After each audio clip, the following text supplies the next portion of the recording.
안녕하세요. 올드 스토리입니다.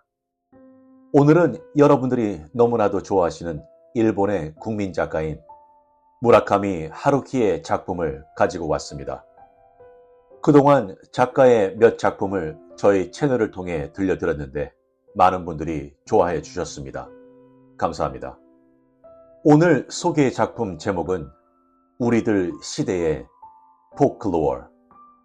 초현실적인 순간과 마법 같은 터치로 가득한 무라카미의 몽환적인 이야기들과는 달리 이 작품은 고요하고 사색적이며 매우 인간적인 이야기를 담고 있습니다. 사랑, 기억, 그리고 한 세대의 경험이 주변 세계에 의해 어떻게 형성되는지에 대한 이야기입니다. 무라카미는 종종 그리움과 그리운 인연의 순간을 포착합니다. 이 작품에서 그는 두 사람의 인생 속으로 우리를 데려갑니다. 두 사람의 길은 잠깐 교차하며 달콤하면서도 씁쓸한 추억을 남깁니다. 저의 채널 연령층이 4, 5, 60대가 가장 많이 있습니다. 물론 70대 분들도 계시고요. 오늘 작품을 통해 예전 시절을 회고하는 시간을 가지셨으면 좋겠습니다. 그럼 편안한 마음으로 감상하세요.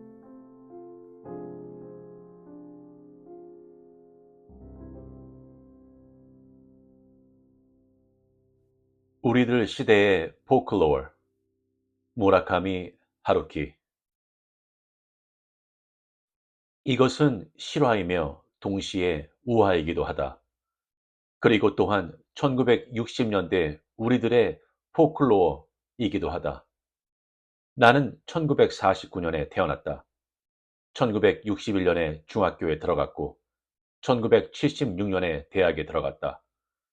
그리고 예의 좌충우돌 소동 속에서 20살을 맞이하였다. 우리는 말 그대로 60년대의 아이들이었다. 사람이 살아가는 한평생에서 가장 상처 입기 쉽고 가장 덜 성숙되어 있고 그런 연유로 가장 중요한 시기에 1960년대란 터프하고 와일드한 공기를 듬뿍 마시며 그리고 당연한 일이지만 숙명적으로 그에 취해버렸던 것이다. 도어즈에서 비틀즈, 밥 딜런까지 BMG도 빈틈없이 갖추어져 있었다. 1960년대란 시대에는 과연 무언가 특별한 것이 있었다. 지금 떠올려 보아도 그렇고 그 당시에도 그렇게 생각하고 있었다. 이 시대에는 무언가 특별한 것이 있다고. 뭐 그렇다고 회고적인 기분에 젖어 있는 것은 아니다. 또 자신이 자라난 시대를 자랑하는 것도 아니다. 나는 다만 사실을 사리로서 기술하고 있을 뿐이다. 그렇다. 거기에는 무언가 특별한 것이 분명히 있었다. 하기야 내 생각에 거기에 있었던 것 자체는 대단히 진귀한 것도 아니었다. 시대의 회전이 뿜어내는 열과 거기에 내걸은 약속과 어떤 종류의 무언가가 어떤 종류의 시기에 자아내는 어떤 종류의 한정된 찬란함, 그리고 망원경을 거꾸로 보고 있는 듯한 숙명적인 답답함, 영혼과 약한, 도치와 환멸, 순교와 전신, 총론과 강론, 침묵과 웅변, 그리고 지루하기 짝이 없는 기다리기, 그 밖에 등등, 등등. 어떤 시대를 막론하고 그런 것들은 빠짐없이 있었고 지금도 분명히 있다. 하지만 우리들 시대에는 그런 것들 하나하나가 손에 꽉 잡힐 듯한 모양을 하고 존재했던 것이다. 하나하나가 선반에 올려져 있었다. 더구나 지금처럼 무언가를 하나 손에 올려놓으면 허울 좋은 광고라든가 도움이 되는 관련 정보라든가 할인 서비스권이라든가 그레이드업을 위한 옵션이라든가 그런 복잡한 것들이 줄줄이 따라오는 일이 없었다. 두툼한 매뉴얼 북이 몇 권이고 덤으로 받는 일도 없었다. 우리들은 그저 단순히 무언가를 손에 들어 집으로 가져갈 수 있었다. 밤에 가게에서 히요코를 하는 것처럼 아주 간단하고 거칠었다. 그리고 그것은 그런 방식이 통용될 수 있었던 최후의 시대이기도 했다. 고도 자본주의 전사. 여자에 대해서 이야기해보자. 거의 신품에 가까운 남성용 식기를 지닌 우리들과 그 무렵 아직 소녀였던 그녀들과의 우당탕탕 유쾌하고 애처로운 성적 관계에 대하여 그것은 이 이야기의 테마 중 하나이다. 우선 처녀성에 대하여. 처녀성이란 글자의 느낌은 내게 날씨 좋은 봄날 오후에 드넓은 들판을 상상하게 한다. 어째서일까? 1960년대에는 처녀성이라고 하면 현재에 비해 여전히 큰 의미를 갖고 있었다. 내 감상으로 하자면 물론 앙케이트 조사를 하여 검사를 해본 것도 아니니 대충 말할 수밖에 없지만 우리들 세대에서 20살 전에 처녀성을 버린 여자는 전체의 반 정도가 아니었던가 하고 생각한다. 적어도 내 주변에 있는 사람들의 비율은 그랬다. 즉, 반 정도 되는 여자들이 의식적으로인지 어쩐지는 잘 모르겠지만 처녀성이란 것은 아직 존중하고 있었던 셈이다. 지금에 와서 생각해보면 우리들 세대의 여자들, 처녀였든 아니었든 결과적으로 내심 어쩌면 좋을까 하고 망설이고 있었던 것은 아닐까 싶다. 새삼스레 처녀성이 소중한 것이라고 여겨지지도 않고 그렇다고 처녀성 따위 아무 의미도 없다. 어리석은 짓이다 라고 단언할 수도 없었을 것이라고 생각한다. 그러니까 그 다음은 요컨대 사실 그대로 말하자면 상황에 따라서 상대방에 따라서 어떤 식으로도 달라질 수 있었던 것이다. 그 나름으로 상당히 타당한 사고이며 삶의 방식이라고 나는 생각한다. 그리하여 비교적 차분한 다수의 그녀들을 가운데 두고 리버럴과 컨서버티브가 존재했다. 섹스란 스포츠라고 생각하는 여자들로부터 결혼을 할 때까지 반드시 처녀로 있어야 한다고 확신하는 여자들까지 있었다. 남자들 중에도 결혼을 한다면 상대방은 처녀라야 한다고 말하는 작자도 있었다. 어느 시대도 그렇지만 다양한 인간이 있고 다양한 가치관이 있다. 하지만 1960년대에 근접하는 다른 연대와 달랐던 점은 이대로 시대를 잘만 운영해가면 그런 서로 다른 가치관의 차이를 어느 정도는 메울 수 있으리라고 우리들이 확신하고 있었다는 것이다. 피스. 이건 내가 아는 어떤 사람의 이야기다. 그는 나와의 고등학교 동창생이었다. 한마디로 하자면 그는 무엇이든 잘하는 남자애였다. 성적도 좋고 운동도 잘하고 리더십도 있었다. 특별히 핸섬한 것은 아니지만 사뭇 청결한 느낌의 깔끔한 얼굴을 하고 있었다. 언제나 당연한 일인 듯 반장인이 하는 위원을 맡고 있었다. 목소리도 청명하여 노래도 잘 불렀다. 말솜씨도 좋았다. 반에서 대화 모임이 있을 때면 제일 마지막에 모임을 정리하는 발언을 하였다. 물론 독창적인 의견과는 거리가 먼 것이었다.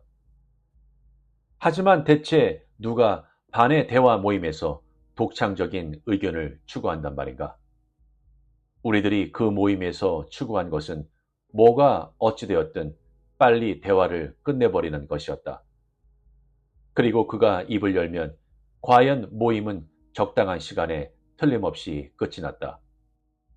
그런 의미에서 보배 같은 남자였다고 말할 수도 있었다. 세상에는 독창적이지 않은 의견을 필요로 하는 때가 아주 많은 것이다. 그런 경우가 훨씬 많은 법이다.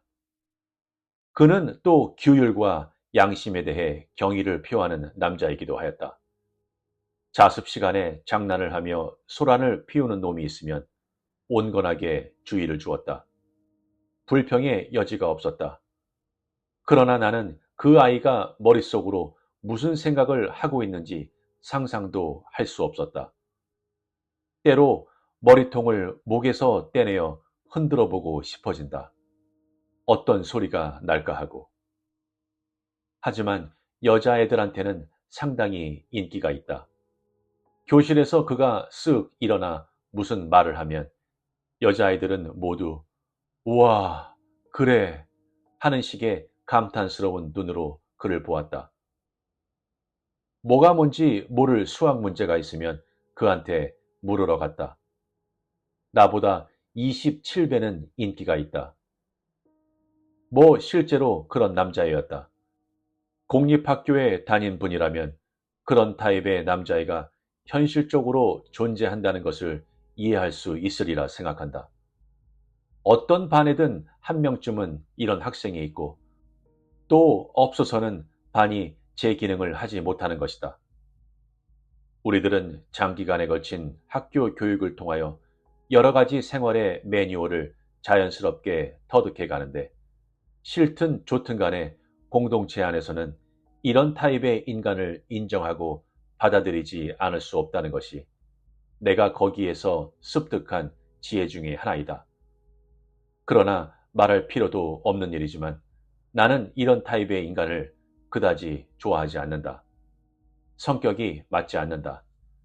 나는 뭐랄까, 몹시 불완전하더라도 좀 더 존재감이 있는 인간을 좋아한다. 그래서 1년이나 같은 반에 있으면서도 친밀하게 지낸 적은 한 번도 없었다. 서로 말을 한 적조차 거의 없었다. 내가 그와 대화라 할 만한 대화를 나눈 것은 대학교 1학년 여름방학 때 일이다.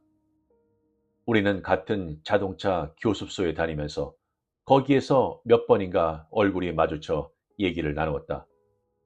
시간을 기다리는 사이에 둘이 커피를 마셨다.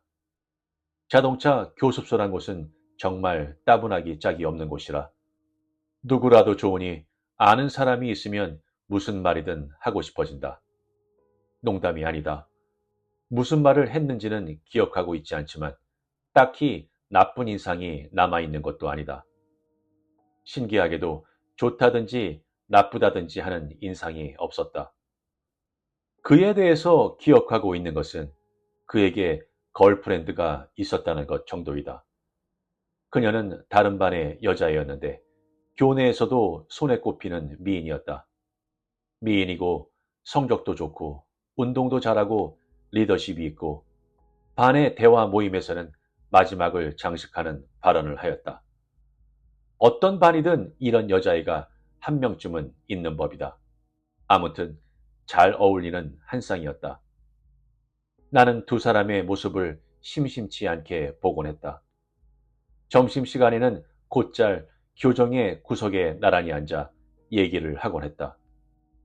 그리고 두 사람은 종종 서로를 기다렸다가 집으로 돌아갔다. 같은 전철을 타고 다른 역에서 내렸다. 그는 축구부이고 그녀는 ESS부였다. 지금도 ESS란 말이 존재하는지 잘 모르겠다. 요컨대 영어 회화반이었다. 과외 활동이 끝나는 서로 맞지 않는 날에는 먼저 끝난 쪽이 도서관에서 공부를 하며 기다렸다. 그들은 틈만 있으면 같이 있는 것처럼 보였다. 그리고 언제나 얘기를 하고 있었다. 참 그렇게 할 말이 많은가 하고 감탄한 일을 기억하고 있다. 우리들은 아무도 그들을 놀리거나 하지 않았다. 화제에 올리지도 않았다. 왜냐하면 두 사람에게는 우리들의 상상력이 파고들 여지가 손톱만큼도 없었기 때문이다. 그 두 사람은 당연한 무엇으로서 거기에 존재하고 있을 뿐이었다. 미스터 클린과 미스 클린, 치약 광고 같은 것이다. 우리들은 그들이 무엇을 하든 무슨 생각을 하든 그런 일에는 털끝만큼도 흥미를 느끼지 못했다. 우리들의 관심을 자극하는 것은 훨씬 더 바이털한 세계였다. 정치와 섹스와 록과 마약과 우리들은 약국에 가서는 의기양양하게 콘돔을 사고 한 손으로 브레이지어를 푸는 방법을 배웠다. 우리들은 LSD를 대신하는 효과가 있다는 말을 어디에선가 주워 듣고 바나나 가루를 만들어 그것을 파이프로 피웠다. 대마인 듯한 풀을 찾아내서는 그것을 말려 종이에 말아 피웠다. 물론 효과는 없었다. 그러나 효과가 없어도 좋았다. 그것은 일종의 축제인 것이다. 우리는 축제 그 자체에 대해 흥분하고 있었던 것이다. 그런 시기에 누가 미스터 클린과 미스 클린이란 클린한 쌍에게 관심을 가질 것인가? 물론 우리들은 무지하고 오만했다. 우리들은 인생이 어떤 것인지 전혀 알지 못했다. 이 현실 세계에는 미스터 클린도 미스 클린도 존재하지 않는다. 그것은 환상이다. 그런 것은 디즈니랜드나 치약 광고 같은 세계에밖에 존재하지 않는 것이다. 그리고 우리들이 품고 있었던 환상도, 그들이 품고 있었던 환상도 정도에 있어서는 그닥 차이가 없었던 것이다. 이것은 그들의 이야기이다. 별 유쾌한 이야기도 아니고 교훈 비슷한 것도 없다. 하지만 그것은 그들의 이야기이며 우리들 자신의 이야기이다. 그러니까 즉 포클로어인 것이다. 이것은 그에게 들은 이야기다. 그것도 포도주 잔을 기울이며 잡다한 세상 이야기를 하던 끝에 불쑥 튀어나온 것이다. 그러니까 엄밀한 의미에서는 실화라고도 할 수 없을지 모른다.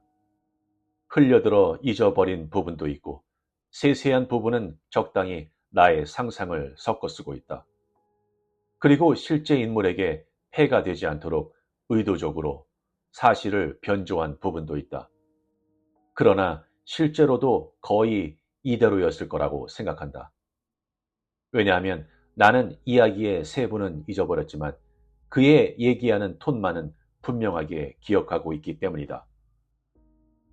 누군가로부터 이야기를 듣고 그것을 문장화할 때 가장 중요한 것은 그 이야기의 톤을 재현하는 것이다.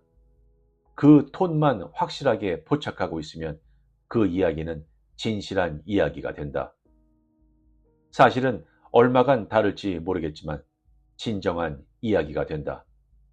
사실과 이야기와의 차이가 진실함을 고양시키는 경우마저 있다. 반대로 세상에는 사실과 전무 맞아 떨어져도 인정하지 않는 이야기도 있다. 그런 이야기는 대체로 시시하고 어떤 경우에는 위험하기도 하다. 아무튼 그런 이야기들은 냄새로 알 수 있다. 또 한 가지 미리 말해두고 싶은 것은 그가 이야기의 화자로서는 1위였다는 것이다. 어찌된 셈인지 다른 부분에서는 넘치리만큼 듬뿍듬뿍 재능을 부여한 하나님도 이야기를 하는 능력만큼은 그에게 부여하지 않은 모양이다. 그래서 정직하게 말해 나는 그의 이야기를 들으면서 몇 번이나 하품을 할 뻔했다. 불필요한 탈선도 있었다. 이야기가 제자리 걸음을 하는 경우도 있었다. 그리고 사실을 기억해내는데 시간이 걸렸다. 그의 이야기의 편린을 손에 들고 찬찬히 바라보고는 틀림이 없다고 스스로 납득을 한 후에야 하나하나 테이블 위에 늘어놓았다. 그러나 차례는 오락가락하였다. 나는 소설가로서, 이야기의 전문가로서 그들 편린의 전후를 뒤바꾸어 접착제로 주도 면밀하게 한 줄기로 이었다. 나와 그는 우연찮게도 루카라는 중부 이탈리아의 한 마을에서 만났다. 중부 이탈리아다. 나는 그 무렵 로마의 아파트를 빌려 살고 있었다. 마침 아내가 일이 있어 일본으로 돌아간 터라 나는 그동안 혼자서 느긋하게 철도 여행을 즐기고 있었다. 베네치아에서 베로나 만투바 모네다를 거쳐 루카에 들렸던 것이다. 루카에는 두 번째로 오는 것이었다. 조용하고 좋은 마을이다. 그리고 맛있는 버섯 요리를 파는 레스토랑이 마을 어귀에 있다. 그는 사업차 루카에 와 있었다. 우연하게도 우리가 묵고 있는 호텔이 같았다. 세상은 참 좁다. 그날 밤 우리는 레스토랑에서 함께 식사를 하였다. 우리는 양쪽 다 혼자서 여행을 하고 있었고 양쪽 다 따분해 하고 있었다. 나이를 먹어감에 따라 나 홀로 여행은 따분한 것이 된다. 젊은 시절은 다르다. 혼자든 둘이든 어디를 가든 마음껏 여행을 즐길 수 있다. 그러나 나이를 먹으면 그렇지가 않다. 처음에 한 이틀이나 사흘 나 홀로 여행을 즐길 수 있을 뿐이다. 점점 풍경이 시큰둥해지고 사람들의 목소리가 성가셔진다. 눈은 감으면 옛날에 있었던 기분 나쁜 일이 떠오르고 만다. 레스토랑에서 밥을 먹기가 귀찮아진다. 열차를 기다리는 시간이 무한정 길게 느껴진다. 몇 번이나 시계를 힐끗거리게 된다. 외국어로 말해야 하는 것이 싫어진다. 그러니까 우리가 상대방의 모습을 발견했을 때 어쩌면 천만 다행이다 싶어 안도의 한숨이 내쉬지 않았을까 생각한다. 나는 레스토랑의 난로 앞 테이블에 앉아 붉은색 고급 포도주를 주문하고 버섯 전체를 먹고 버섯 파스타를 먹고 버섯 로스트를 먹었다. 그는 가구를 사들이러 루카까지 온 것이었다. 그는 유럽 가구 전문 수입회사를 경영하고 있다. 그는 물론 그 사업에 성공하였다. 딱히 자랑을 하지도 않았고 그럴싸한 냄새를 풍기지도 않았지만 그가 현세적 성공을 수중에 넣었다는 것은 한눈에 알아볼 수 있었다.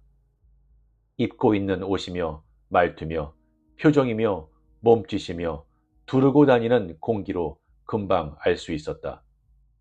성공은 그라는 인간에게 착 배어 있었다. 아주 상큼하게 느껴질 정도로 그는 내 소설을 전부 읽었다고 말했다. 나와 자네와는 필경 생각하는 방식도 다를 것이고 지향하는 것도 다를 거야. 하지만 타인에게 뭐라 말을 할 수 있다는 것은 정말 멋진 일이라고 나는 생각해. 지당한 의견이었다. 제대로 잘 할 수 있다면 말이지. 라고 나는 말했다. 우리는 처음에는 이탈리아라는 나라에 대해 얘기했다. 열차의 발착 시간이 제멋대로라는 등 식사하는데 시간이 너무 걸린다는 등 그런데 어쩌다 얘기가 그쪽으로 흘렀는지 기억하고 있지만 두 병째 캔티 와인이 테이블에 놓여졌을 때 그는 이미 그 이야기가 시작된 상태였다. 그리고 나는 이따금 응 하고 맞장구를 치면서 그의 이야기에 귀를 기울이고 있었다. 아마도 그는 아주 오래전부터 그 이야기를 누구에겐가 하고 싶었던 것이라고 생각했다. 하지만 누구에게도 할 수 없었다. 그리고 장소가 중부 이탈리아의 조그만 마을의 분위기 좋은 레스토랑이 아니었더라면, 그리고 포도주가 향그런 83년도산 콜티부오노가 아니었더라면, 난로에 불이 타고 있지 않았더라면, 그는 그 이야기를 영영 하지 못한 채 세월을 보냈을지도 모른다. 나는 옛날부터 자신은 따분한 인간이라고 생각하고 있었어. 라고 그는 말했다.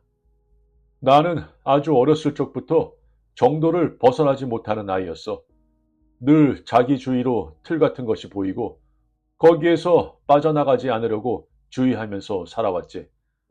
언제나 눈앞에 가이드라인이 같은 게 보여. 친절한 고속도로 같은 것이지. 무슨 방면은 오른쪽 차선으로 붙어라. 이 앞에는 커브길이 있다. 추월은 금지한다. 그런 등 말이야.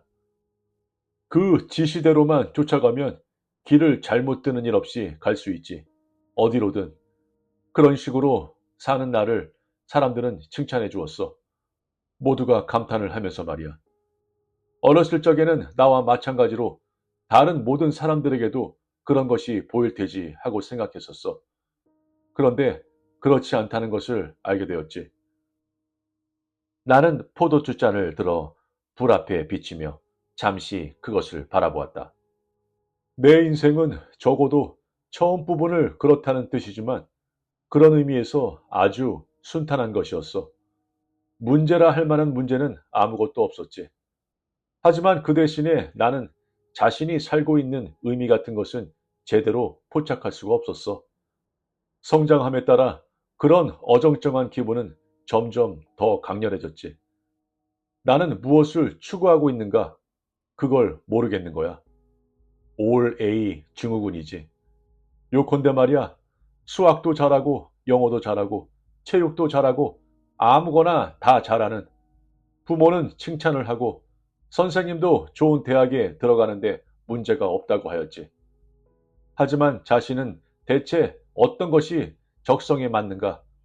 자신은 뭘 하고 싶어 하는가? 그걸 알 수 없었어. 대학에 과만 해도 어떤 과를 선택하면 좋을지 나 자신은 전혀 모르는 거야. 법과에 가야 할 것인지, 공학부에 가야 마땅한 것인지, 아니면 의학부에 들어가야 하는 것인지. 그래서 부모와 선생님이 가라는 대로 도쿄대학 법학부로 진학을 한 거야. 그게 가장 타당한 길이라고들 하기에 말이지. 확실한 지침이라는 게 없었어. 나는 포도주를 한 모금 마셨다. 자네, 내 고등학교 시절 걸프렌드 기억하나? 후지사와란 이름이었던가? 라고 나는 이름만 간신히 기억해내 말했다. 별로 자신이 없었는데 제대로 맞추었다. 그는 고개를 끄덕였다. 그래, 후지사와 요시코. 그녀 일만 해도 그랬어. 난 그녀를 좋아했지. 그녀랑 함께 있으면서 여러 가지 일들을 서로 이야기하는 것이 즐거웠어. 나는 내 안에 있는 모든 것을 그녀에게 털어놓을 수 있었고, 그녀도 내가 하는 말을 잘 이해해 주었어. 하염없이 긴 얘기를 하면서 얼마든지 시간을 보낼 수 있었어. 그건 정말 멋진 일이었지. 그렇지 않겠어? 나는 그녀를 만나기 전까지는 속마음을 털어놓을 수 있는 친구라고는 한 명도 없었으니까. 그와 후지사와 요시코는 소위 정신적인 쌍생아였다. 두 사람이 자라난 환경은 기분 나쁠 정도로 비슷했다. 둘 다 얼굴 생김이 반듯하고 성적이 좋고 타고난 리더였다. 반의 슈퍼스타였다. 양쪽 다 가정은 유복하지만 부모의 사이는 나빴다. 엄마 쪽이 약간 연상이고 아버지는 다른 여자를 만들어 집에도 제대로 들어오지 않는다. 이혼을 하지 않는 것은 세상 사람들의 눈총을 의식한 체면 때문이었다. 집에서는 엄마가 권력을 쥐고 있었다. 무슨 일이든 1등을 하는 것이 당연하다고 여겨지고 있었다. 두 사람은 친밀한 친구라는 것이 없었다. 둘 다 인기는 있었다. 그러나 친구는 없었다. 어째서인지는 모른다. 아마도 보통 불완전한 인간은 자기와 비슷한 정도로 불완전한 인간을 친구로 삼기 때문이리라. 그들은 언제나 고독하고 언제나 긴장을 강요당하고 있었다. 그런데 우연한 일로 두 사람은 사이가 좋아졌다. 두 사람은 서로의 마음을 허락하고 이윽고 연인 사이가 되었다. 항상 둘이 함께 점심을 먹고 함께 집으로 돌아갔다. 틈만 있으면 두 사람은 어깨를 나란히 하고 이야기를 나누었다. 할 얘기가 산처럼 많았다. 일요일에는 함께 공부를 하였다. 두 사람은 둘이서만 있을 때 가장 편안한 기분이 될 수 있었다. 두 사람은 서로의 마음을 손바닥에 올려놓듯 알 수 있었다.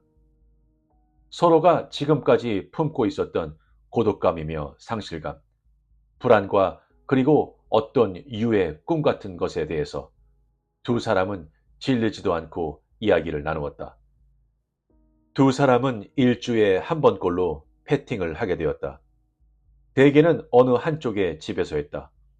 어느 쪽이든 집에는 별로 사람이 없었으므로 아버지는 늘상 집에 없었고 엄마는 볼 일이 많아 나다니기가 일쑤였다. 그러기는 간단했다. 그들 사이의 규칙은 옷을 벗지 않는다는 것, 그리고 손가락만을 사용했다. 그런 식으로 10분이나 15분가량 서로를 탐닉하듯 격렬하게 껴안고는 그 다음 한 책상에 나란히 의자를 놓고 공부를 하였다. 자, 이제 이 정도로 됐지? 슬슬 공부나 하자. 라고 그녀는 치맛자락을 펴며 말했다. 두 사람의 성적은 거의 엇비슷하여 그들은 게임을 하듯 공부를 즐길 수 있었다. 수학 문제를 시간을 재가며 앞다투어 풀기도 하였다. 공부란 그들에게는 전혀 고통스러운 일이 아니었다. 공부는 그들에게 제2의 천성 같은 것이었다. 그런 일들이 모두 아주 즐거웠어. 바보짓이라고 생각할지도 모르겠지만, 하지만 재미있었어. 그런 즐거움이란 아마 우리 같은 인간밖에 모를 거야. 그러나 그가 그런 관계에 충분히 만족하고 있었던 것은 아니었다. 무언가가 결여되어 있다고 그는 느꼈다. 그렇다. 그는 그녀와 자고 싶었던 것이다. 그는 진짜 섹스를 요구하고 있었다. 육체적인 일체감. 그는 그렇게 표현했다. 나에게는 그것이 필요했어. 거기까지 도달함으로 해서 우리는 좀 더 해방되고 좀 더 서로를 이해할 수 있게 될 것이라고 생각했던 거지. 그건 나로서는 아주 자연스러운 심정의 추이였지. 그러나 그녀는 전혀 다른 관점에서 매사를 보고 있었다. 그녀는 입술을 앙 다물고 조용히 고개를 저었다. 너를 무척 좋아해. 하지만 나는 결혼할 때까지 처녀로 있고 싶어. 라고 그녀는 침착한 어투로 말했다. 그리고 그가 아무리 있는 말을 다하여 설득을 해도 귀 기울여 하지 않았다. 너를 좋아해. 아주 아주. 그렇지만 내가 너를 좋아한다는 것과 이 문제와는 별개야. 이 점은 내게는 명백하게 정해져 있는 일이야. 미안하지만 참아줘. 부탁이야. 나를 정말 좋아한다면 참을 수 있겠지? 그런 식으로 말하면 그녀의 말을 존중할 수밖에 없잖아. 라고 그는 내게 말했다. 그것은 생애의 방식의 문제이고, 그런데도 억지로 강요할 수는 없는 것이고, 내 자신은 상대방이 처녀이든 아니든 그다지 중요한 일이 아니라고 생각하고 있었어. 만약 내가 결혼한 상대가 처녀가 아니라 하더라도 특별히 마음에 두지 않을 것이라고 생각했지. 나는 딱히 레디컬한 사고방식을 갖고 있는 인간도 아니고 몽상적인 인간도 아니지만 그렇다고 보수적인 것도 아니거든. 나는 다만 현실적인 것뿐이야. 처녀이든 아니든 내게는 현실적으로 중요한 문제가 아니었어. 중요한 것은 남자와 여자가 서로를 충분히 이해하는 것이었지. 나는 그렇게 생각했어. 하지만 그것은 어디까지나 내 의견이니까 말이지. 그것을 강요할 수는 없는 거지. 그녀에게는 그녀가 생각하는 인생의 모습이란 게 있을 것이고, 그래서 나는 참았어. 줄곧 옷 밑으로 손을 넣어서 패팅만 했어. 대충 어떤 일인지 자네도 알겠지? 대충 알아. 라고 나는 말했다. 나에게도 그런 기억이 있다. 그는 얼굴을 붉혔다. 그리고 씁쓸히 웃었다. 그건 그것대로 좋았어. 하지만 거기에 머물러 있는 한 나는 아무리 시간이 흘러도 마음의 평온을 얻을 수는 없었어. 내게 그것은 도중에 불과한 것이었거든. 내가 바라고 있었던 것은 아무것도 숨기지 않고 그녀와 한 몸이 되는 것이었으니까. 소유하고 소유되는 것. 그렇다는 증거가 필요했어. 물론 성욕도 있었지. 그러나 그것뿐만은 아니야. 내가 말하는 것은 육체적인 일체감이야. 나는 태어나서 지금껏 그런 일체감은 한 번도 느낀 적이 없었어. 나는 언제나 혼자였지. 그리고 언제나 어떤 틀 안에서 긴장하고 있었어. 나는 자신을 해방시키고 싶었던 거야. 자신을 해방시킴으로써 지금까지 희미하게 보이지 않았던 자신의 모습을 발견할 수 있을 듯한 기분이 들었거든. 그녀와 하나로 딱 연결됨으로써 나는 자신을 규제해온 틀을 털어낼 수 있을 것이라고 느꼈던 거야.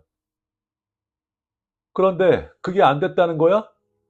라고 나는 물었다. 응, 뜻대로 되지 않았어. 라고 그는 말했다. 그리고 한동안 난로 속에서 타오르고 있는 장작을 물끄러미 바라보았다. 그의 눈은 묘하게도 밋밋했다. 결국은 마지막까지 불가능했어. 라고 그는 말했다. 그는 그녀와의 결혼을 진지하게 생각해 보았다. 그리고 또 그 생각을 단호하게 그녀에게 말해보기도 하였다. 대학을 졸업하면 나는 곧바로 결혼할 수 있다. 아무런 문제가 없다. 약혼이라면 더 빨리도 할 수 있다. 그녀는 한참이나 그의 얼굴을 빤히 쳐다보았다. 그리고 미소를 띄었다. 그것은 정말 멋진 미소였다. 그녀가 그의 말을 기쁘게 여기고 있다는 것은 분명했다. 하지만 그와 동시에 세상에 길든 인간이 손 아래 인간의 미숙한 정론을 들을 때 같은 어딘가 모르게 쓸쓸한 그리고 여유가 있는 미소이기도 했다. 적어도 그는 그렇게 느꼈다. 있지, 너, 그건 무리야. 나는 너랑 결혼할 수 없어. 나는 나보다 몇 살 위인 사람이랑 결혼할 것이고, 너는 몇 살 아래인 사람이랑 결혼하는 거야. 그게 세상의 보통 흐름이라고 여자란 남자보다 성장이 빠른 법이니까. 그래서 더 빨리 노화하고, 너는 아직 세상이란 것을 잘 모르고 있어. 우리가 대학을 나와 곧장 결혼한다고 해도 멋지게 살아갈 수 있으리라는 보장은 없어. 우리는 지금처럼 살 수는 없을 거야. 물론 나는 너를 좋아해. 태어나서 지금껏 너 이외에 다른 사람을 좋아한 적이 없어. 하지만 그것과 이것과는 별개야. 우리는 아직 고등학생이고 주변으로부터 보호를 받고 있어. 하지만 바깥 세상은 그렇지가 않다고. 훨씬 더 거대하고 훨씬 더 현실적인 거야. 우리는 그에 대비를 하지 않으면 안 돼. 그녀가 하려는 말은 그도 이해할 수 있을 것 같았다. 그만해도 또래의 남자들에 비하면 훨씬 현실적으로 사고하는 인간이었다. 그러니까 만약 다른 자리에서 이런 말을 일반론으로 들었다면 어쩌면 그 의견에 찬성했을지도 모른다. 하지만 그것은 일반론이 아니었다. 그것은 그 자신의 문제였다. 난 납득이 안 가. 라고 그는 말했다. 나는 너를 아주 사랑하고 있고 너랑 하나가 되고 싶어. 이런 나의 바램은 아주 확실한 것이고 내게는 무척 중요한 일이야. 가령 거기에 현실과는 맞지 않는 부분이 포함되어 있다고 해도 솔직히 그건 대수로운 문제가 아니라고 생각해. 나는 그만큼 너를 좋아하고 있어. 사랑하고 있다고. 그녀는 또 고개를 저었다. 정말 어쩔 도리가 없구나. 라고나 말하려는 듯 그리고는 그의 머리칼을 쓰다듬었다. 사랑에 대해 우리가 뭘 알고 있을까? 라고 그녀는 말했다. 우리 사랑은 아직 아무런 시련도 당하지 않았어. 우리는 아무런 책임도 지고 있지 않다고. 우린 아직 어린애야. 너나 나나. 그는 아무 말도 할 수 없었다. 다만 서글펐다. 자신을 둘러싸고 있는 벽을 쳐 부술 수 없는 것이 서글펐다. 방금 전까지 그 벽은 그를 지키기 위해 존재하는 것으로 여겨졌다.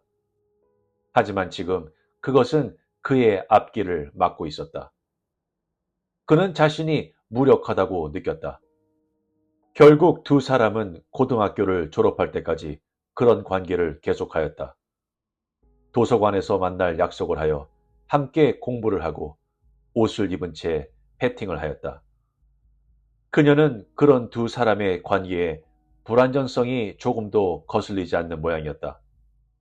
아니, 그녀는 그런 불완전성을 즐기고 있는 듯이 보이기도 하였다. 주변에 있는 사람들도 그 두 사람이 아무런 문제 없이 청춘을 보내고 있다고 믿고 있었다. 미스터 클린과 미스 클린. 그 혼자만 무언가 석연치 않은 기분을 품고 내내 지내고 있었다. 그리고 1967년 봄, 그는 도쿄 대학에 입학하고 그녀는 고베에 있는 기품 있는 여자 대학에 들어갔다. 여자 대학으로서는 분명 인류였지만 그녀의 성적으로 하자면 그것은 성에 안 차는 선택이었다.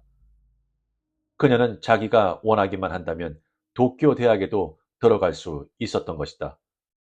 하지만 그녀는 대학 시험조차 치르지 않았다. 그녀는 그런 일들이 불필요하다고 생각하고 있었다. 나는 딱히 공부가 하고 싶은 게 아니야. 대장성에 들어가고 싶은 것도 아니고, 난 여자야. 너랑은 달라. 너는 훨씬 더 높은 데까지 올라가야 할 사람이야. 하지만 나는 앞으로 4년간 좀 느긋하게 지내고 싶어. 알겠어. 좀 쉬고 싶다고. 안 그래? 결혼해버리면 아무것도 할 수 없잖아? 그녀의 그런 선택은 그를 실망시켰다. 그는 둘이서 도쿄로 올라가 새로이 두 사람의 관계를 재편성하고 싶었던 것이다. 그는 그렇게 말했다. 도쿄에 있는 대학에 와! 라고. 그러나 그녀는 역시 고개를 저을 뿐이었다. 그는 대학교 1학년 여름방학에 코베로 내려가 매일처럼 그녀와 데이트를 하였다. 그의 여름에 나는 자동차 교습소에서 그를 만난 것이다. 두 사람은 그녀가 운전하는 차를 타고 많은 곳을 다니며 옛날에 그랬던 것처럼 패팅을 하였다. 하지만 그는 두 사람 사이에 뭔가 변화가 있다는 것은 눈치채지 않을 수 없었다. 현실이란 공기가 두 사람 사이에 소리도 없이 밀고 들어오기 시작한 것이었다. 무언가 확실한 것이 구체적으로 변한 것은 아니었다. 아니, 오히려 너무나 변화가 없었다. 그녀의 말투며 그녀의 옷차림, 화제를 고르는 그녀의 취향, 그에 대한 의견, 그런 것들은 옛날과 거의 다름이 없었다. 하지만 그는 이전처럼 자신이 두 사람의 세계에 녹아들지 않고 있다고 느꼈다. 무언가가 다르다는 느낌이 들었다. 그것은 마치 진폭을 조금씩 잃어가면서 계속되는 반복 행위처럼 여겨졌다. 그 자체는 나쁘지 않다. 그러나 방향을 잡을 수가 없다. 아마도 내 쪽이 바뀌었는지 모르겠다. 라고 그는 생각했다. 그의 도쿄 생활은 고독했다. 대학교에서도 역시 친구는 생기지 않았다. 거리는 복잡하고 더럽고 음식은 맛이 없었다. 사람들은 품이 없는 말투로 얘기했다. 적어도 그에게는 그렇게 생각되었다. 그래서 그는 도쿄에 있는 동안 내내 그녀 생각만 하였다. 밤이 되면 방에 틀어박혀 줄곧 편지를 썼다. 그녀한테서도 답장이 왔다. 그녀는 자신이 어떤 생활을 하고 있는지를 일일이 자세하게 써보냈다. 그는 그런 편지들을 몇 번이고 몇 번이고 되읽었다. 만약 그녀에게서 편지가 오지 않았더라면 내 머리는 벌써 오래전에 어떻게 되고 말았을 거야 라고 그는 생각했을 정도였다. 그는 담배를 피우고 술을 마시게 되었다. 가끔은 강의를 빼먹기까지 하였다. 그런데 여름방학이 되어 막상 기다렸다는 듯 고베로 달려 내려가 보니 그는 여러 가지 일들에 실망을 느끼지 않을 수 없었다. 불가사의하게도 불과 석 달을 떠나 있었을 뿐인데 다시 돌아와 보는 그곳은 모든 것이 먼지가 낀 듯 뿌옇고 생기를 잃어버렸다. 어머니와의 대화는 죽도록 짜증이 났다. 도쿄에서는 그립게 느껴졌던 거리의 풍경도 구제할 길 없이 낡게 보였다. 고베 거리 역시 결국은 자기 충족적인 시골 거리에 지나지 않았다. 타인과 얘기를 나누는 것이 싫어지고 어릴 적부터 다녀온 이발관에 가는 일조차 성가셨다. 매일처럼 개를 데리고 산책을 하던 해변까지도 어쩐지 썰렁하고 쓰레기만 눈에 띄었다. 그녀와 데이트를 해도 그의 기분은 고양되지 않았다. 데이트가 끝나 집으로 돌아오면 그는 늘 생각에 골몰하였다. 대체 무엇이 잘못된 것일까 하고 그는 물론 여전히 그녀를 사랑하고 있었다. 그의 기분에는 조금도 변화가 없었다. 하지만 그것만으로는 무언가가 모자란다. 어떻게든 손을 쓰지 않으면 안 되겠다. 라고 그는 생각했다. 정열이라는 것은 어떤 시기에는 그 자체의 내재적인 힘으로 진행한다. 그러나 그것은 언제까지 지속되는 것은 아니다. 이쯤에서 손을 쓰지 않으면 우리의 관계도 언젠가는 궁지에 몰려 그 정열도 질식하여 소멸해 버릴지도 모른다. 그는 어느 날 줄곧 동결되어 있었던 섹스 문제를 다시 한번 꺼내보기로 하였다. 마지막으로 그래볼 심산이었다. 나는 석 달 동안 도쿄에 혼자 있으면서 늘 너 생각을 했어. 나는 너를 매우 사랑하고 있다고 생각한다. 아무리 떨어져 있어도 그 점은 변하지 않아. 하지만 내내 떨어져 있으면 많은 것들이 상당히 불안해져. 암울한 생각이 점점 부풀어가는 경우가 있단 말이야. 인간이 혼자 있다는 것은 아주 위험한 일이야. 너는 잘 모를 거야. 나는 지금껏 이런 식으로 혼자가 된 적은 한 번도 없었어. 그리고 그것은 아주 힘겨운 일이야. 그래서 나는 너와의 사이에 확실한 연대감 같은 것이 필요한 거야. 멀리 떨어져 있어도 단단히 맺어져 있다는 확신이 필요해. 하지만 그녀는 역시 고개를 저었다. 그리고는 한숨을 쉬며 그에게 입맞춤을 하였다. 아주 부드럽게. 미안해. 그러나 너에게 처녀를 바칠 수는 없어. 이건 이거고 그건 그거야. 내가 할 수 있는 일이라면 무슨 일이든 하겠어. 하지만 그 말은 안 돼. 나를 좋아한다면 그 얘기는 꺼내지 말아줘. 부탁이야.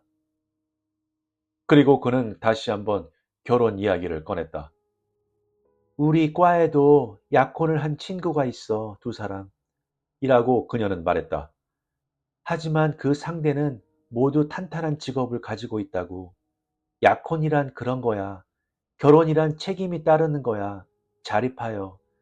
타인을 받아들이는 것이라고. 책임을 지지 않고 무언가를 얻을 수는 없어. 나는 책임질 수 있어. 라고 그는 분명하게 말했다. 나는 좋은 대학에도 들어갔어. 앞으로도 얼마든지 좋은 성적을 다 낼 수 있다고. 그러면 어떤 회사든 어떤 관청이든 내가 원하는 대로 들어갈 수 있어. 너가 좋다는 곳에 제일 좋은 성적으로 들어가겠어. 나는 무슨 일이든 할 수 있다고. 하고자 마음만 먹으면 대체 뭐가 문제야? 그녀는 눈을 감고 머리를 등받이에 기대었다. 그리고 한참이나 아무 말이 없었다. 난 무서워. 라고 그녀가 말했다. 나도 사실은 무서워. 너랑 다름이 없을 만큼 무섭다고. 하지만 나는 너랑 함께라면 잘 해나갈 수 있을 것이라고 생각해. 나와 내가 힘을 합하면 무서운 것이 하나도 없다고. 그녀는 고개를 저었다. 넌 몰라. 난 여자야. 너랑은 다르다고. 너는 그걸 몰라. 전혀. 그 이상은 무슨 말을 해도 소용이 없었다. 그녀는 내내 울었다. 그리고 다 울고 나서도 이상한 말만 했다. 있지. 만약 말이야. 만약 너랑 헤어지는 일이 있더라도 너는 언제까지고 기억하고 있을 거야. 정말이야. 결코 잊지 않아. 나는 너를 정말 좋아해 하는 걸. 너는 내가 처음으로 좋아한 사람이고 너랑 함께 있는 것만으로 아주 즐거웠어. 그것만 알아줘. 난 그것과 이것과는 별개야. 만약 약속을 하라고 하면 하겠어. 난 너랑 잘 거야. 하지만 지금은 안 돼. 내가 누군가와 결혼한 다음에 너랑 잘 거야. 거짓말이 아니야. 약속해. 그때 나는 그녀가 무슨 말을 하고 있는 건지 도무지 알 수가 없었다. 라고 그는 난로 속의 불길을 바라보면서 말했다. 웨이터가 메인 디시를 날라오는 길에 난로에 장작을 더 집어넣었다. 불똥이 소리를 내며 튀었다. 옆 테이블에서는 중년 부부가 열심히 디저트를 고르고 있었다. 무슨 소린지 알 수가 없었어. 마치 수수께끼 같았지. 집으로 돌아가 그녀가 한 말을 떠올리며 다시 한번 곰곰이 생각해 보았지만 나는 그녀의 생각을 도저히 이해할 수가 없었어. 자네는 알겠는가? 요컨대 결혼을 할 때까지는 처녀로 있고 싶지만 결혼을 하면 이미 처녀일 필요가 없으니 자네랑 바람을 피워도 상관없다. 그러니까 그때까지 기다려달라는 것인가? 아마 그런 뜻이었겠지. 그렇게밖에 생각할 수가 없어. 유니크한 발상이긴 하지만 일단 앞뒤는 맞잖나. 그는 입술에 부드러운 미소를 머금었다. 자네 말대로야. 일단 앞뒤는 맞지. 처녀로 결혼을 한다. 한 남자의 아내가 된 다음에 바람을 피운다. 옛날 프랑스 소설 같군. 무도회라든가 몸종이라든가 그런 것이 등장하지 않을 뿐. 하지만 그것이 그녀가 생각할 수 있는 유일하고도 현실적인 해결책이었던 거야. 라고 그는 말했다. 가엾게도 라고 나는 말했다. 그는 잠시 내 얼굴을 보았다. 그리고는 천천히 고개를 끄덕였다. 가엾게도 정말 그 말대로야. 자네가 한 말 그대로야. 자네는 다 이해하는 모양이로군. 이라며 그는 다시 한번 고개를 끄덕였다. 지금 같으면 나도 그렇게 생각할 수 있지. 나도 그 나름으로 나이를 먹었으니까 말이야. 하지만 그 당시에는 꿈에도 그런 생각은 하지 못했어. 나는 아직도 형편없는 어린애였던 거야. 인간들 저마다의 미세한 마음의 떨림 같은 것을 나는 미처 이해하지 못하고 있었던 거야. 그래서 그저 놀라기만 했을 뿐, 솔직히 정말 속이 뒤집힐 정도로 놀랐어. 이해가 가는군, 이라고 나는 말했다. 그리고 우리는 한동안 침묵 속에 그 요리를 먹었다. 예상할 수 있었던 일이지만, 이라고 그는 얼마 후에 말을 다시 꺼냈다. 나랑 그녀는 결국 헤어졌어. 어느 쪽이 먼저 그러자고 말을 꺼낸 것도 아니고, 말하자면 그냥 자연히 끝나버린 거지. 아주 조용히. 나나 그녀나 틀림없이 그런 관계를 유지해 나가는 게 지쳤던 거겠지. 내 입장에서 보면 그녀의 그런 삶의 방식이 뭐랄까, 그다지 성실하게 여겨지지는 않았어. 아니야, 말은 좀 다르군. 정확하게 말하면 나는 그녀가 좀 더 반듯한 삶을 살 수 있을 것이라고 느꼈어. 그래서 나는 좀 실망을 했을 거야. 처녀니 결혼이니 그런 일들만 생각하는 것은 그만두고 좀 더 인생을 제대로 살아가야 하지 않는가 하고 말이야. 하지만 그렇게밖에 할 수 없었다는 생각이 드는데? 라고 나는 말했다. 그는 긍정하였다. 그래, 나도 그렇게 생각해. 그리고는 두툼한 버섯을 잘라 먹었다. 탄력성이 없어져. 난 잘할 수 있어. 늘어져 버리는 것이지. 나만 해도 그럴 가능성이 있었어. 우리는 어린 시절부터 쫓겨다녔어. 잘해라, 더 잘해라 하고 말이야. 그리고 그런 능력이 있는 만큼 하라는 대로 하지. 그러나 자아의 형성이 그에 따라갈 수 없었던 거야. 그리고 어느 날 찍 늘어져 버리는 것이지. 모럴 같은 것이 말이야. 자네 경우는 그렇지 않았단 말이지? 라고 나는 물어보았다. 나는 간신히 극복했다고 생각해. 라고 그는 잠시 생각한 후에 그렇게 대답했다. 그리고 나이프와 포크를 내려놓고 냅킨으로 입을 닦았다. 나는 그녀와 헤어진 후 도쿄에서 애인을 만들었지. 좋은 여자였어. 우리는 한동안 동거를 하기도 했어. 그러나 솔직하게 말하면 그녀와의 관계에는 후지사와 요시코와 사귀었을 때 같은 미묘한 마음의 떨림은 없었어. 하지만 나는 그 여자 역시 아주 좋아했다. 우리는 서로를 이해할 수 있었고 상당히 정직하게 사귀었어. 인간이란 어떤 것인가? 그것은 어떤 아름다움과 어떤 약점을 갖고 있는가? 나는 그녀에게서 그런 것들을 배울 수 있었지. 그리고 나는 친구도 생겼어. 정치적인 관심도 갖게 되었고, 그렇다고 나라는 인간의 인간성이 싸그리 변한 것은 아니야. 나는 줄곧 현실적으로 생각하는 인간이었고, 아마 지금도 그럴 거야. 나는 소설을 쓰지 않고 자네는 가구를 수입하지 않는다. 뭐 그런 거지.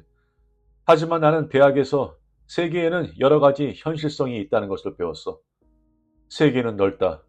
그 세계에는 다양한 가치관이 병행하여 존재하고 있다. 반드시 우등생일 필요는 없다. 라는 것을 말이야. 그리고는 사회로 나갔지. 그래서 성공을 거두었다. 뭐 그렇다고 할 수 있지. 라고 그는 말했다. 그리고는 겸연쩍은 듯이 한숨을 내쉬며 음모의 공범자를 보는 듯한 눈으로 나를 보았다.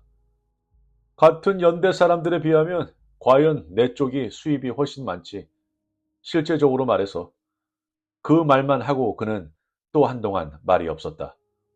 그러나 그것으로 이야기가 다 끝난 것은 아님을 알고 있었던 나는 역시 아무 말도 하지 않고 그 다음 이야기가 계속되기를 기다렸다. 그 다음부터 후지사와 요시코를 한 번도 만나지 않았어. 라고 그는 말을 이었다. 줄곧 말이야. 나는 대학을 졸업하고 어떤 상사 회사에 들어갔지. 그리고 거기서 약 5년 동안 일했어. 외국에 주재하기도 하면서 하루하루가 바빴지. 대학을 졸업한 지 한 2년쯤 지났을까? 그녀가 결혼했다는 소식을 들었어. 어머니가 알려주더군. 상대가 누구인지는 묻지 않았어. 내가 그 소식을 듣고 처음으로 생각한 것은 그녀는 정말 결혼할 때까지 천이었을까 하는 거였지. 제일 먼저 그런 생각이 든 거야. 그랬더니 조금 슬퍼지더군. 그 다음 날은 더욱 슬퍼지고 어째 많은 것이 끝나버린 듯한 기분이 들었어. 배후에서 영원히 문이 닫혀진 듯한 기분이 들었지. 허기야, 당연한 일이지. 나는 그녀를 정말 좋아했으니까. 그녀랑은 4년 정도 연인으로 사귀었더랬어. 나는 적어도 내 쪽은 그랬다는 얘기지만 결혼까지도 생각했었고 그녀는 내 청춘기에 있어 굉장히 큰 부분을 점하고 있었던 거야. 슬퍼지는 건 당연한 일이지. 하지만 나는 그녀가 행복해지면 좋겠다고 생각했어. 정말 그렇게 생각했어. 나는 뭐랄까, 그녀가 조금은 걱정스러웠으니까. 그녀한테는 어딘가 모르게 위태로운 구석이 있었거든. 웨이터가 우리의 접시를 치웠다. 그리고 디저트 바구니를 들고 왔다. 우리는 디저트를 사양하고 커피를 부탁했다. 나는 뒤늦게 결혼했지. 32살에 했으니까. 그러니까 후지사와 요시코한테서 전화가 걸려왔을 때 난 아직 독신이었어. 28살이었지. 아마 생각해보면 벌써 10년이나 지난 일이야. 나는 그때껏 다니던 회사를 그만두고 막 독립한 참이었어. 아버지에게 담보를 빌려 융자를 얻어 조그만 회사를 차렸지. 나는 앞으로는 반드시 수입 가구 시장이 확대될 것이라고 예측하고 있었어. 하지만 무슨 일이든 그렇지만 처음부터 매사가 형통하게 진행될 리는 없는 법이지. 납품은 늦어지고 물건은 팔리지 않아 재고가 생기고 창고대는 연체되고 융자 낸 돈을 갚아야 할 날짜는 임박해 오고 그때는 솔직히 말해 나도 지쳐서 자신감을 잃었더랬어. 지금까지 내 인생살이에서 가장 힘들었던 시기인지도 모르겠군. 바로 그런 때 그녀에게서 전화가 온 거야. 어떻게 내 번호를 알았는지 모르겠어. 하지만 밤 8시경에 전화가 걸려온 거야. 그 목소리가 후지사와 요시코라는 것은 금방 알 수 있었지. 그런 것을 잊어버리지 못하는 법이거든. 반가웠어, 무척. 나는 마음이 약해져 있었고, 그럴 때 옛 예인의 목소리를 듣는다는 것은 위로가 돼. 그는 무슨 기억을 떠올리는 듯 난로의 장작을 지그시 쳐다보고 있었다. 문득 사방을 돌아보니 레스토랑은 손님들로 꽉 차여 있었다. 사람들의 목소리와 웃음소리와 식기들이 부딪히는 소리가 실내는 가득 메우고 있었다. 손님들은 거의 그 지역 사람들 모양이었다. 누구한테 들었는지는 모르겠지만 그녀는 나에 대해 하나에서부터 열까지 전부 알고 있었어. 내가 아직 독신이라는 것도, 오랫동안 외국에서 살았다는 것도, 1년 전에 회사를 그만두고 독립을 하였다는 것도 모두 알고 있더군. 괜찮아. 모든 게 잘 될 거야. 자신을 가져. 라고 그녀는 말해주었어. 너는 틀림없이 성공할 거야. 못할 리가 없잖아? 그녀의 그런 말이 나는 참으로 기뻤어. 아주 상냥한 목소리였다. 그녀의 목소리가 내 옛 자신감을 되새기게 해준 거야. 나는 살아남을 수 있다고 생각했지. 그것은 나를 위한 세계라고 말이야. 그는 그렇게 말하고는 웃었다. 그리고 나서 나는 그녀가 그동안 어떻게 지냈는지를 물었어. 어떤 사람과 결혼을 했는가? 아이는 있는가? 어디에 살고 있는가? 등등 말이야. 그녀에게는 아이가 없었어. 결혼한 상대는 나이가 4살 위고 텔레비전 방송국에 근무하고 있다더군. 디렉터 일을 하고 있다고. 상당히 바쁘겠군 이라고 내가 말했지. 그녀는 아주 바빠. 아이를 만들 틈이 없을 정도로 라고 하더군. 그러면서 웃었어. 그녀는 도쿄에 살고 있었어. 시나가와에 있는 맨션에. 나는 그 무렵 시로가네다에 살고 있었지. 근처라고 할 수는 없지만 그리 먼 거리는 아니지. 참 신기한 일이군. 이라고 내가 말했어. 우리는 아무튼 그런저런 이야기를 나누었어. 과거 고등학교 시절에 한 쌍이었던 사람들이 그런 상황에서 할 만한 이야기는 전부 했지. 약간 어색하기도 했지만 하지만 즐거웠어. 결국 우리는 먼 옛날에 헤어졌고 지금은 서로 다른 길을 걷고 있는 그리운 옛 친구로서 이야기를 했던 거야. 그렇게 솔직한 얘기는 참으로 오랜만의 일이었어. 꽤나 오래 얘기했었지. 서로 할 얘기를 다 하고 나자 침묵이 찾아왔지. 뭐랄까. 아주 짙은 침묵이야. 눈을 감으면 많은 것들의 영상이 또렷하게 떠오를 그 같은 그런 침묵이었어. 라며 그는 한동안 테이블 위에 놓인 그의 손을 보았다. 그리고 얼굴을 들어 내 눈을 보았다. 나로서는 가능하면 거기에서 전화를 끊고 싶었다. 전화해 주어서 고마워. 너랑 얘기를 나눌 수 있어서 상당히 즐거웠다. 라고 말이야.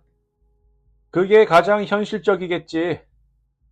그런데 그녀는 전화를 끊지 않았어. 그리고 나를 자기 집으로 부르는 거야. 지금 놀러 오지 않겠냐면서. 남편은 출장 중이라 집에 없고 혼자서 심심하다고. 나는 뭐라 대답을 해야 할지 몰라 입을 다물고 있었지. 그녀도 말이 없었어. 그 침묵은 잠시 계속되었다.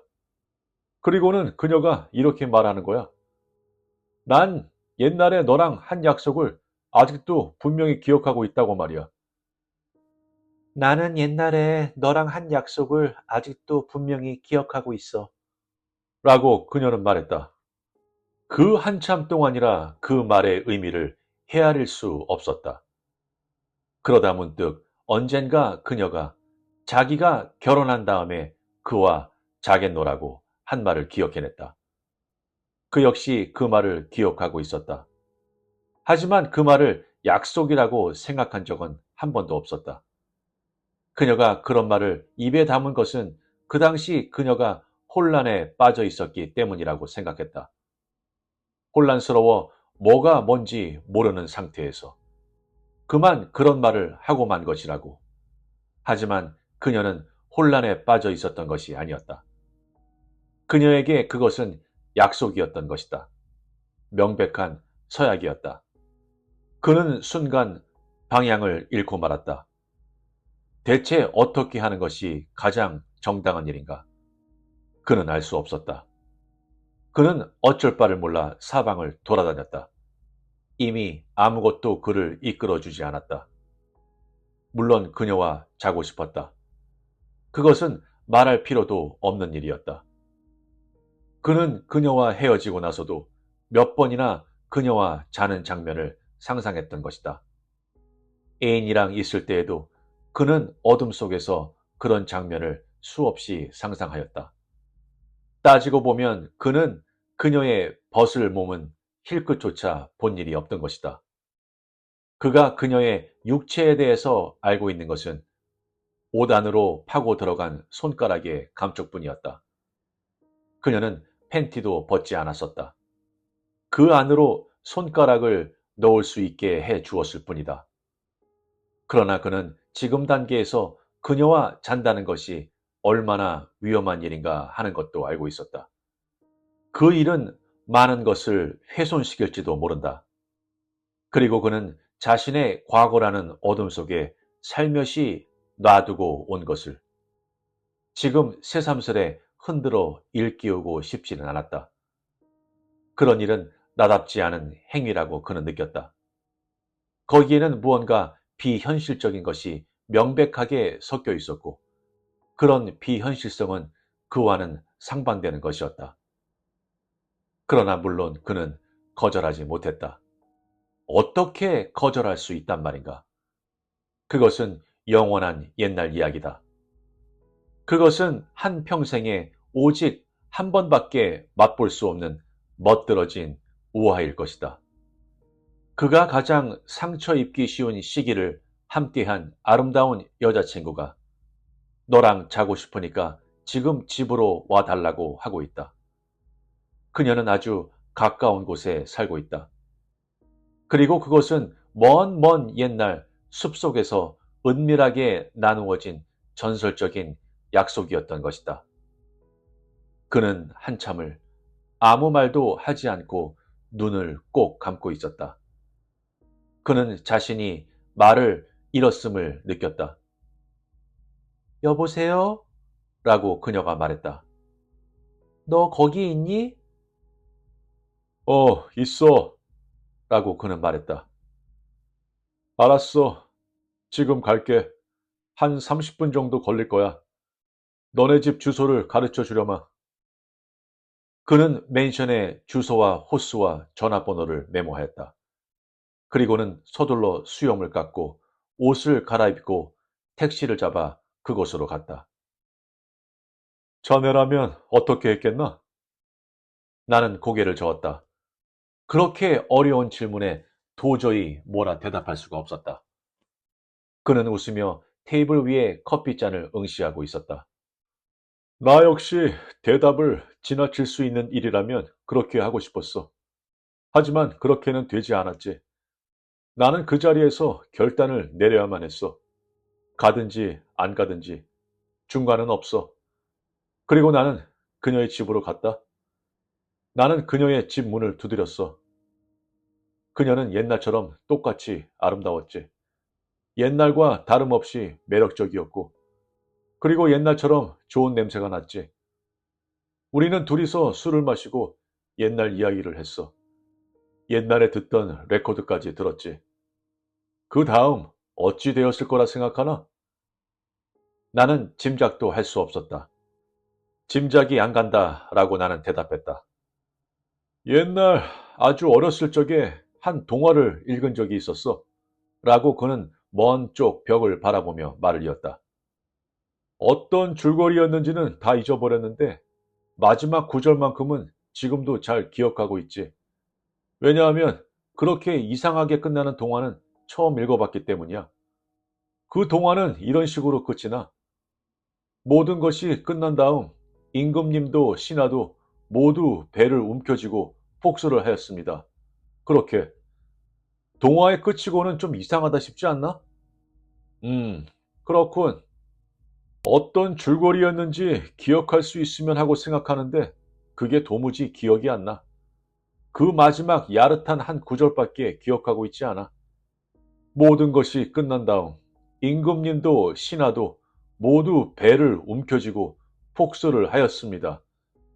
대체 어떤 줄거리였을까? 그 즈음 우리는 이미 커피를 다 마신 상태였다. 우리는 서로를 안았어. 라고 그가 말했다. 하지만 섹스를 하지는 않았지. 나는 그녀의 옷을 벗기지 못한 거야. 나는 옛날에 그랬던 것처럼 손가락만 사용했어. 그러는 게 가장 좋으리라 생각한 거지. 그녀도 똑같은 생각이었던 모양이야. 우리는 서로 아무 말도 하지 않고 길디 긴 패팅을 하였다. 우리들이 이해해야 할 일들을 그런 식으로밖에 이해할 수 없는 종류의 것이었어. 물론 옛날이었다면 그렇지는 않았으리라 생각하는데 우리는 아주 자연스레 섹스를 나눔으로써 훨씬 더 서로를 알 수 있었을 것이라고 생각돼. 어쩌면 그렇게 함으로써 더욱 행복해질 수 있을지도 모르지. 하지만 이미 끝난 일이었어. 그것은 이미 봉인되고 동결된 일이었어. 이미 어느 누구도 그 봉인을 뜯을 수 없는 거지. 그는 접시 위에 놓인 빈 커피잔을 빙빙 돌리고 있었다. 꽤나 오랫동안 그는 커피잔을 돌렸다.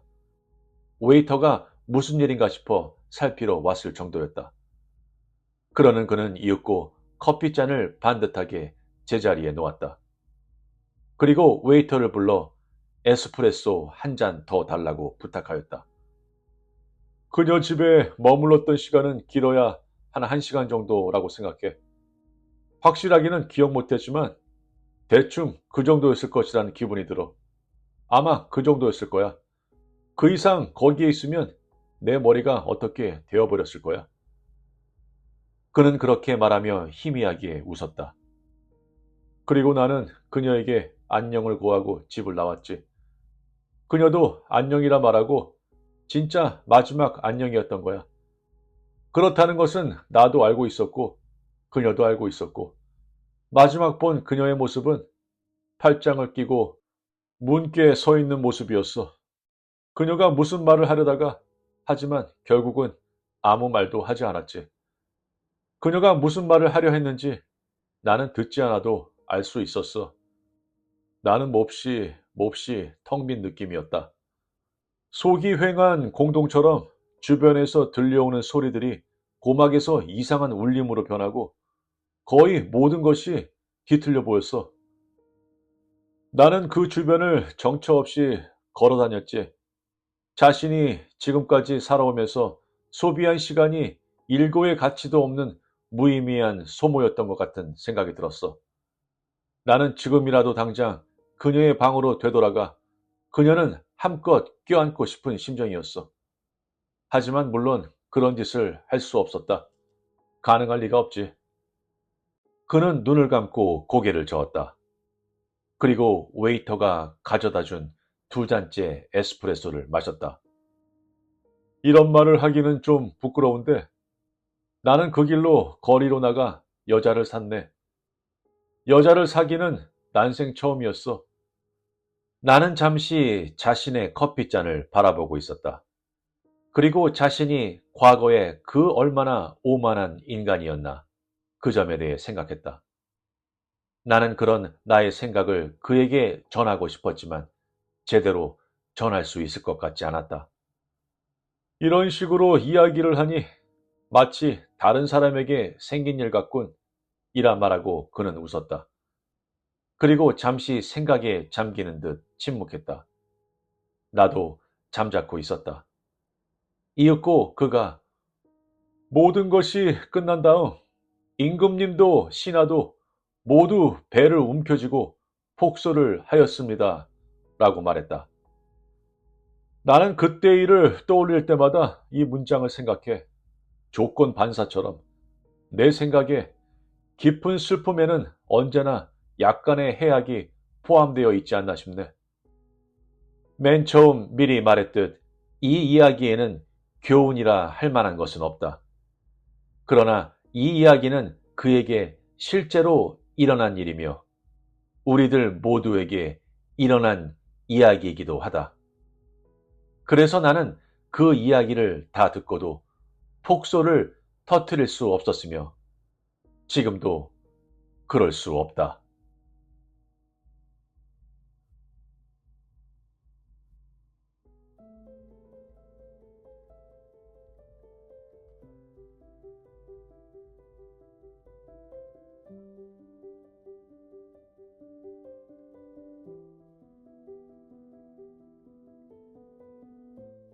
어떠셨나요? 와우. 저는 이 작품을 통해 예전 시절로 깊게 한번 빠져보았습니다. 글쎄요. 예전이란 옛날에 대한 추억은 참으로 마음을 차분하게 만드는 힘이 있는 것 같습니다. 여러분들은 어떠셨나요? 이 이야기는 우리에게 관계가 얼마나 연약할 수 있는지, 그리고 사람들에 대한 기억이 때로는 관계 자체보다 더 오래 기억될 수 있다는 것을 일깨워 주는 것 같습니다. 작가는 평범한 일상을 심오하게 만드는 재주가 있는 것 같습니다. 마치 우리가 이미 알고 있다는 사실조차 몰랐던 삶의 비밀을 속삭이는 듯합니다. 그렇다면 만약 누군가 여러분의 추억과 전설을 쓴다면 어떤 이야기를 들려줄까요? 사랑, 이별, 들려주세요. 구독과 좋아요는 영상 제작에 아주 많은 힘이 됩니다. 감사합니다.